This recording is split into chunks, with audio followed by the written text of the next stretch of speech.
Assalamualaikum warahmatullahi wabarakatuh. Salam sejahtera dan salam Malaysia Madani. Pada hari ini, saya akan membuat analisis SWOT bagi bahan bantu mengajar yang telah dihasilkan oleh Suhaila binti Jamain.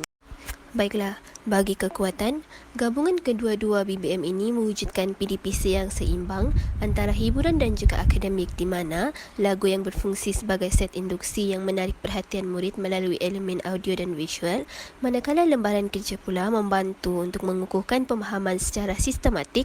Selain itu, penggunaan lagu dapat merangsang emosi dan juga minat murid, sementara lembaran kerja menggalakkan penglibatan aktif melalui penulisan dan juga perbincangan. Pendekatan ini juga memenuhi keperluan pelbagai gaya pembelajaran seperti auditori, visual dan juga kinestetik. Seterusnya kita lihat kepada kelemahan. Walaupun menarik, keberkesanan bahan bantu mengajar ini sangat bergantung kepada bimbingan guru. Tanpa panduan yang jelas, murid mungkin hanya fokus kepada hiburan lagu tanpa memahami isi pelajaran. Selain itu, penggunaan kedua-dua bahan ini memerlukan masa yang mencukupi untuk pelaksanaannya, terutamanya bagi murid yang berada pada tahap rendah yang mungkin mengambil masa yang lebih lama untuk menyiapkan lembaran kerja. Terdapat juga kebergantungan kepada teknologi seperti internet dan peranti digital. Apabila tiada internet, kemungkinan bahan bantu mengajar ini susah untuk digunakan di dalam kelas.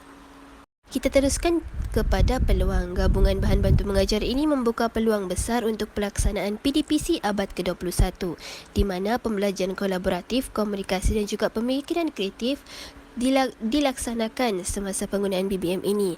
Lagu boleh dijadikan asas untuk aktiviti lanjutan seperti analisis lirik, perbincangan nilai murni, lakonan atau penghasilan pantun.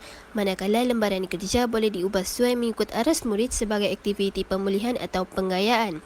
Selain itu, guru boleh mengintegrasikan elemen kebat dengan meminta murid mengaitkan mesej lagu dengan kehidupan seharian.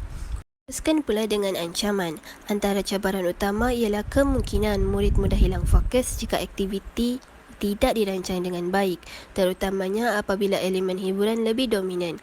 Masalah teknikal seperti internet perlahan atau peranti rosak juga boleh menjelaskan kelancaran PDPC semasa penggunaan BBM. Di samping itu, jika bahan digunakan secara berulang tanpa variasi, murid boleh merasa cepat bosan. Perbezaan tahap kebolehan murid juga menjadi cabaran kerana murid lemah mungkin ketinggalan jika tugasan tidak disesuaikan mengikut tahap murid masing-masing di dalam kelas. Dalam keseluruhannya, gabungan lagu anak watan dan lembaran kerja Canva merupakan bahan bantu yang efektif dan holistik kerana menggabungkan elemen keseronokan dengan pengukuhan pembelajaran.